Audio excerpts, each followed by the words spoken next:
बिस्मिल्लाहिर्रहमानिर्रहीम। दोस्तों,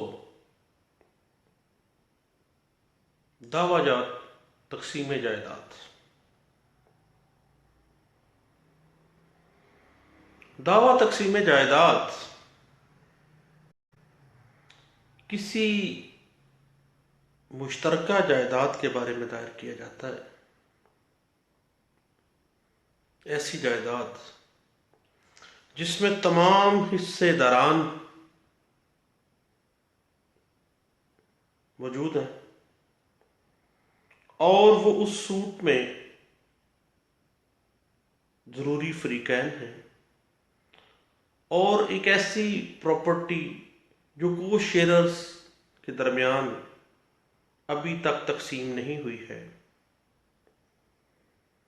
और अगर मुश्तरका जायदाद लोकेशन एक ऐसी के ऊपर वाक़या है जिसमें मुख्तलिफ अदालतों का दायरा इख्तियार है, मुख्तलिफ ज़िलों में प्रॉपर्टी का एक साइड एक ज़िले में लगती है, दूसरी साइड दूसरे ज़िले में, तो जनाब ऐसी मुश्तरका जायदाद का सूट फॉर पार्टीशन जो है किसी भी ज़िले की बाइख्तियार अदालत में पार्टीशन सूट फाइल किया जा सकता है।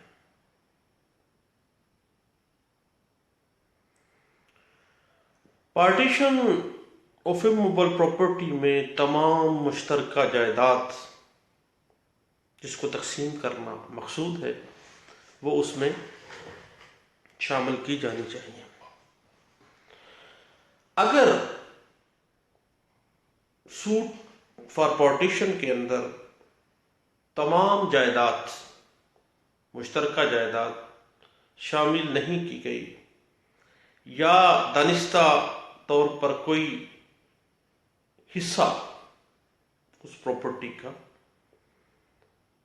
दावे के अंदर शामिल नहीं किया गया तो दावा खारिज भी हो सकता है। Partition of property partition act 1893 के तहत ही चलता था ये निज़ाम, और तमाम दावाजात इस एक्ट के तहत दायर किए जाते थे। लेकिन 2012 में लेजिस्लेशन की गई और the Punjab partition of immovable property act 2012 बनाया गया।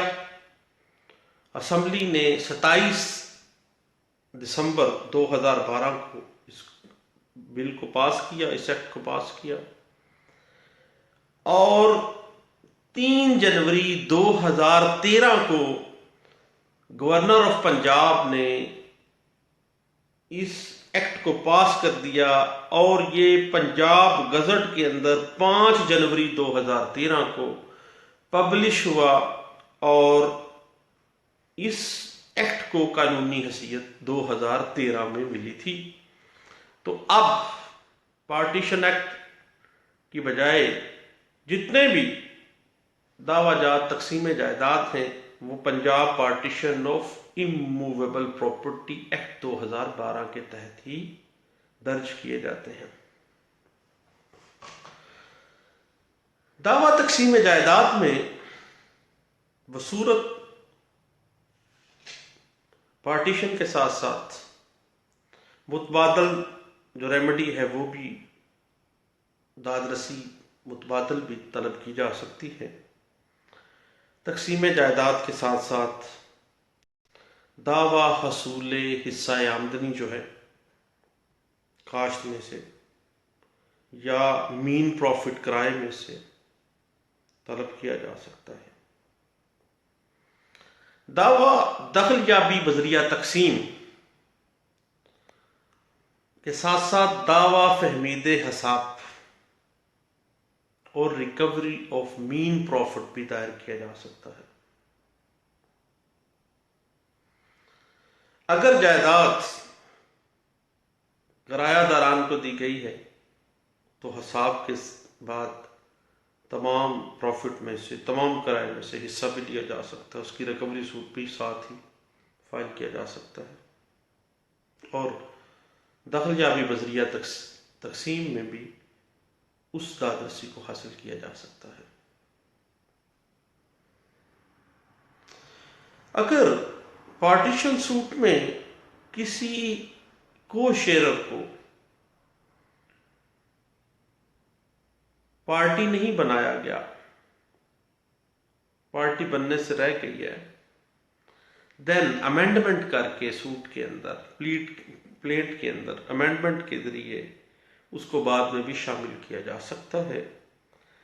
इसी तरह अगर कोई जायदाद का कोई जुज दावे में दर्ज करने से रह गया है तो बजरिया अमेंडमेंट ऑफ प्लेंट उसको अमेंड किया जा सकता है। जब भी पार्टीशन सूट प्लेंट ड्राफ्ट करें तो ये एहतियात करें कि तमाम प्रॉपर्टी जो मुश्तरका जायदाद है और तमाम को शेयरर्स उसमें एज पार्टी रख लेने चाहिए। एक बात बड़ी टेक्निकल है कि अगर उस प्रॉपर्टी को मॉर्गेज किया गया है तो मुर्तहन जो है, जिसके पास वो प्रॉपर्टी रहन रखी गई है, वो जरूरी फरीक मुकदमा नहीं हो सकता। और अगर प्रॉपर्टी को किराए पे दिया गया है तो किरायादार जो है वो नेसेसरी पार्टी नहीं हो सकते, बल्कि हिस्सादारान जो हैं, को शेयरर्स जो हैं, वो ही नेसेसरी पार्टी तस्वर की जाएंगे।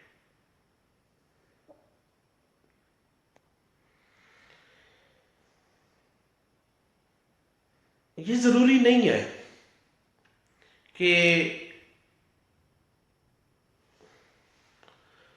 जो को शेयरर पार्टीशन ऑफ इमूवेबल प्रॉपर्टी का दावा दायर कर रहा है उसका कब्जा भी हो उस प्रॉपर्टी पे, क्योंकि कानूनन एक को शेयरर का कब्जा दूसरे को शेयरर का कब्जा तस्वर किया जाता है और हर को शेयरर जो है वो काबज मुतसव्वर किया जाता है उस मुश्तरका प्रॉपर्टी के ऊपर। बाज़ औक़ात खानगी तकसीम कर लिया जाता है। अगर खानगी तकसीम की गई लेकिन वो एक्सेप्टेबल नहीं है, दूसरी पार्टी उसको एक्सेप्ट नहीं कर रही, निगेट कर रही है, तो फिर जायदाद मुश्तरका ही रहेगी। उसको तकसीम करवाने के लिए सूट फॉर पार्टीशन जो है वो दायर करना पड़ेगा।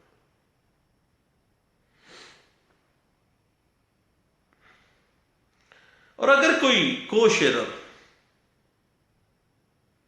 मुश्तरका प्रॉपर्टी का कोई खास हिस्सा फरोख्त कर देता है, फरोख्तगी के साथ ही कब्जा भी दे देता है,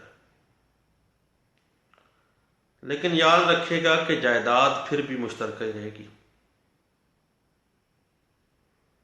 उस वक्त तक जब तक बाकायदा suit for partition of immovable property दायर करके तकसीम जायदाद ना कर ली जाए।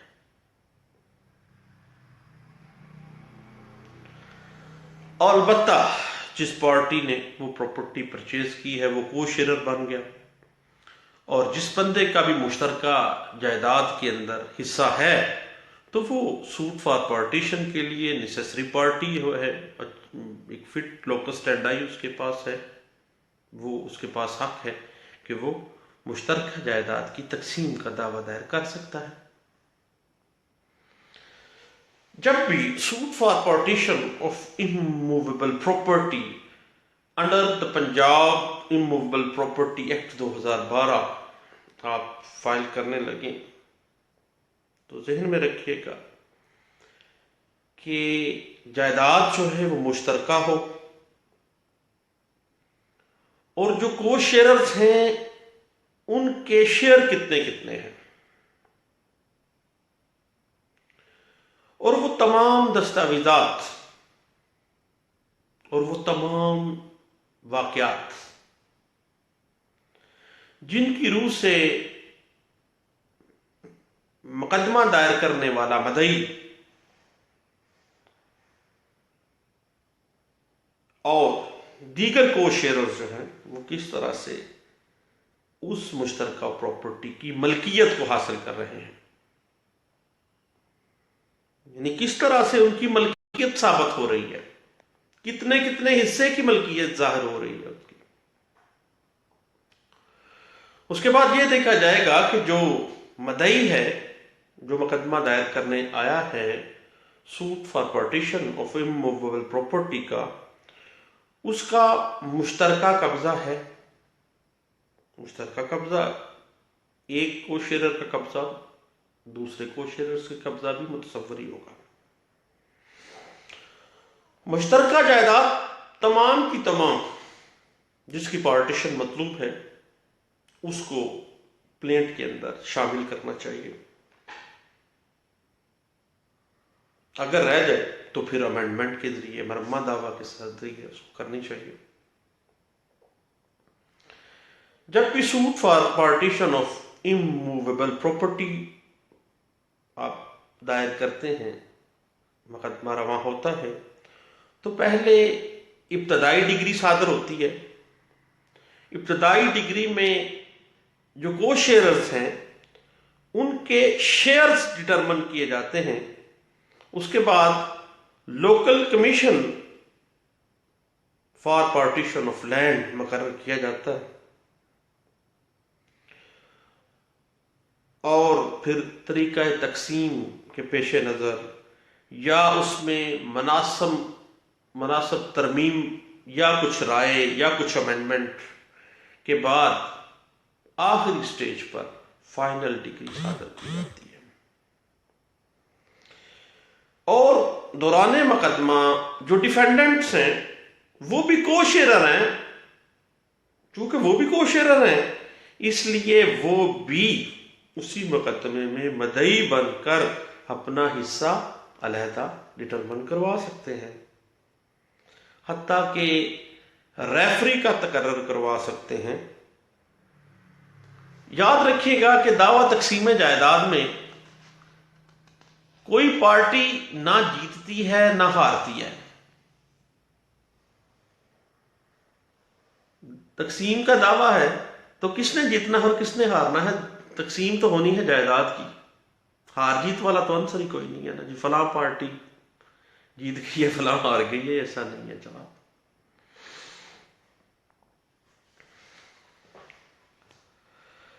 क्योंकि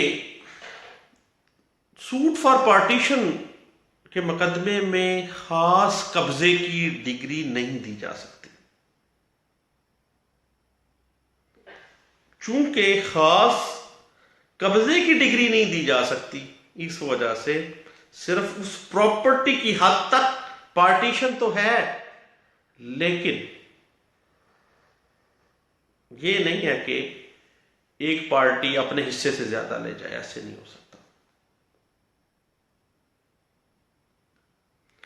उसके बाद जो खान की सेटलमेंट है फॉर पार्टीशन, अगर कोई दस्तावेज लिख ली है, अगर सब लोग मान जाते हैं देन वेल एंड गुड, अगर नहीं मानते तो फिर दावा दायर करना लाजमी है, फिर दावे के जरिए ही तकसीम की जा सकेगी।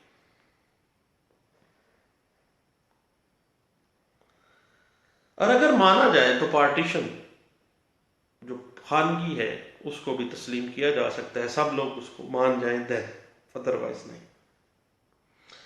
और जब भी फाइनल डिग्री आ जाएगी देन 2% नॉन जुडिशियल स्टैम्प जो है वो लगाया जाता है।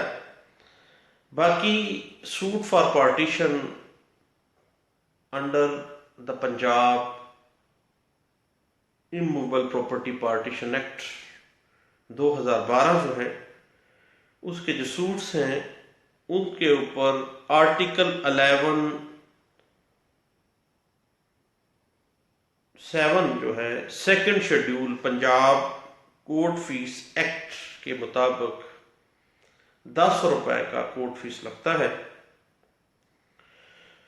और मालियत मुकदमा जो है बगर्ज यानी वो जो कोर्ट सूट वैल्यूएशन है वो भी उसी के मुताबिक ही मुकर्रर हो जाएगी। और दावा दखलियाबी बजरिया तकसीम जो है उसके ऊपर भी 10 रुपये का कोर्ट फीस, और जब फाइनल डिग्री आ जाएगी उस डिग्री के ऊपर 2% पंजाब फाइनेंस एक्ट 2001 के हिसाब से जो मदई के हिस्से की मालियत के मुताबिक नॉन जुडिशियल स्टाम्प पेपर जो है वो अटैच किया जाता है।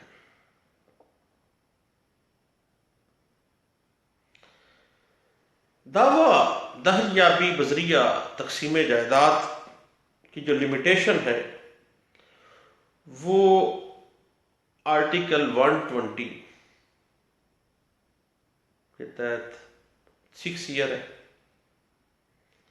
और 6 ईयर शुरू होंगे काज ऑफ एक्शन से, जब तकसीम से मुकम्मल दूसरे को शेयर इनकार कर देंगे।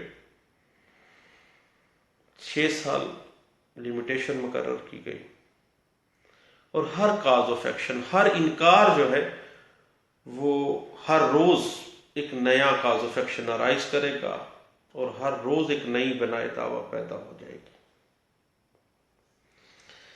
और अगर खुद जो प्लेंटिफ है उस मुश्तरका प्रॉपर्टी पे काबिज नहीं है, उसको कब्जा ही में उसकी दखल उसको दिया ही नहीं गया है, तो फिर अंडर आर्टिकल 127 और आर्टिकल 144 लिमिटेशन एक्ट 1908 उसकी जो लिमिटेशन है वो 12 ईयर होगी, यानी वो 12 साल तक दावा तकसीम जायदाद कर सकेगा। और अगर उसका दखल मौजूद है तो देन दावा जब वो पार्टीशन में आएगा तो आर्टिकल 120 अगर लगता है, क्योंकि उस आर्टिकल 120 लिमिटेशन एक्ट 1908 ऐसे सर्कमस्टांसेस के हवाले से है जिनमें वाज़े तौर पर कोई ऐसे सर्कमस्टांसेस वाज़े नहीं हुए जिनमें कोई लिमिटेशन मुकर्रर की गई हो। चूंकि जब लिमिटेशन मुकर्रर नहीं की गई तो लिमिटेशन एक्ट 1908 जो है वो कहता है कि वो लिमिटेशन होगी 6 ईयर। तो ये चंद बातें थी जो the Punjab partition of immovable property act 2012 के तहत जो हम दावाजात तकसीम जायदाद करते हैं उस हवाले से एक दो बातें थी, मैंने कहा दोस्तों से शेयर करते हैं। बहुत शुक्रिया, थैंक यू, अल्लाह हाफिज़।